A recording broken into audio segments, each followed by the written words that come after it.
Guys, for years I've spent my time dreaming of one thing. One day being able to do extended travel. Also known as mini retirements. Not retirement at 65, not waiting until the end of life to start living.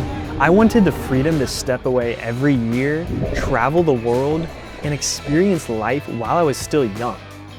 Throughout college, that dream really motivated me. I worked hard, I saved money, and I looked forward to the day when I could finally live the life I had imagined. I grew up watching those YouTubers like Sam Colder and High on Life, and I dreamed of one day being able to do what they do extended travel and see the world and be able to capture it. The summer after graduation, this dream became a reality, and I had saved enough money to spend a month traveling throughout Thailand, Malaysia, and Indonesia. There was new food, new cultures, new people, new experiences. And for years, I had imagined what this freedom would feel like, and I was finally living it. But when I came home, I noticed something strange. The excitement faded faster than I had expected. The memories remained, but there was still a restlessness underneath it all. I wasn't unhappy, but I wasn't fulfilled either. At the time, I thought maybe I just simply needed more experiences. So the next year, I traveled again. Hawaii, Croatia, Italy. More adventure, more freedom, more stories. And yet, when I returned home, I felt the same thing.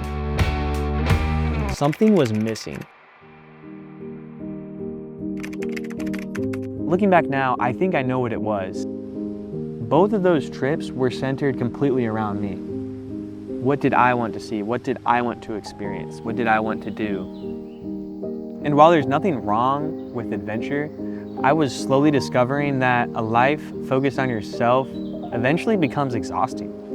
So no matter how beautiful the destination, no matter how beautiful the experience, no matter how much freedom you have, the human heart was made for something more. So before my third year of traveling, I decided to make a different decision, that I would spend 1 month serving in the Philippines. I had no idea that that experience would change my life, because for the first time while traveling, I stopped asking the questions of what can I get from today, and I started asking the question, who can I serve? Who can I encourage today? And how can I use my gifts for someone else's good? And somewhere in those 4 weeks, something clicked. The deepest moments of joy weren't coming from what I was receiving.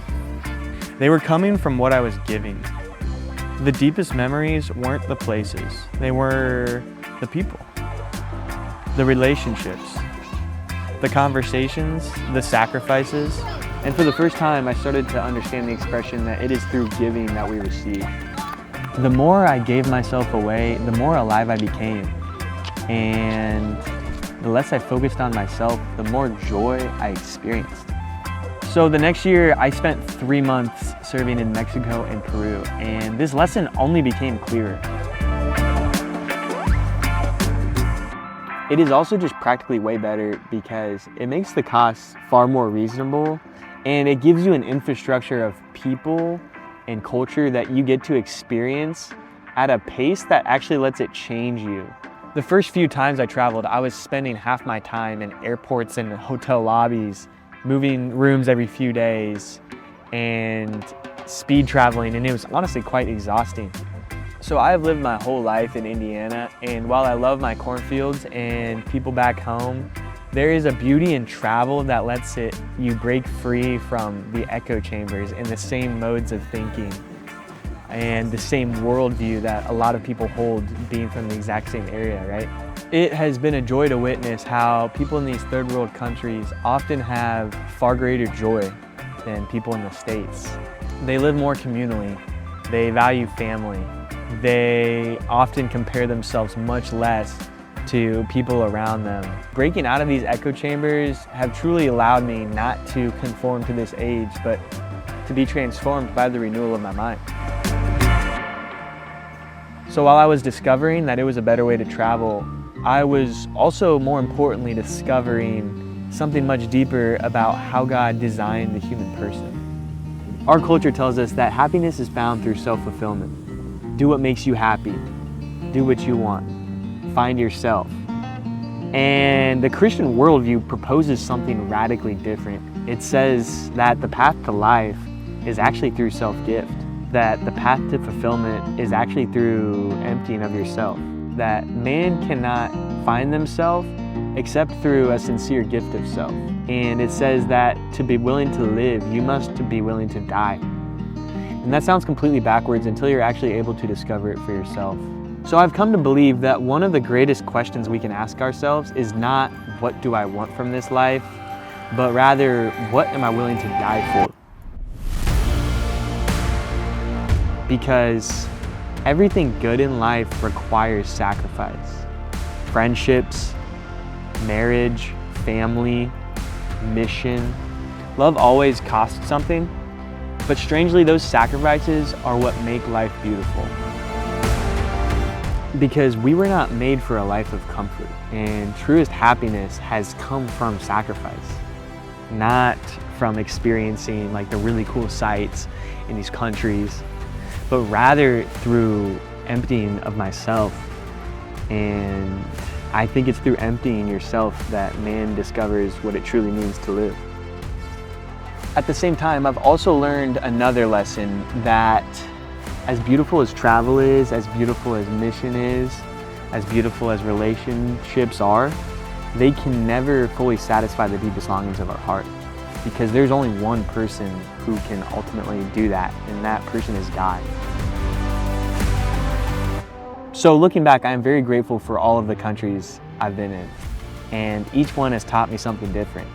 But the greatest lesson wasn't actually about travel at all. It was about what it means to live fully alive. And the glory of God is man fully alive. So if you're watching this, I want to encourage you to pursue adventure, to travel, to take risks, to live boldly, and to serve.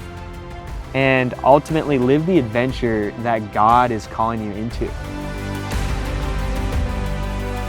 But learn from my mistake that a life turned inward is not the path to lasting joy, and serving yourself is not the answer. The answer is found in love, in genuine connection, in service, in becoming a gift for others. And in the end, I think the words that once sounded impossible in my own life have proved true today, and that is, it is through giving that we receive. And it is through dying that we learn what it truly means to live.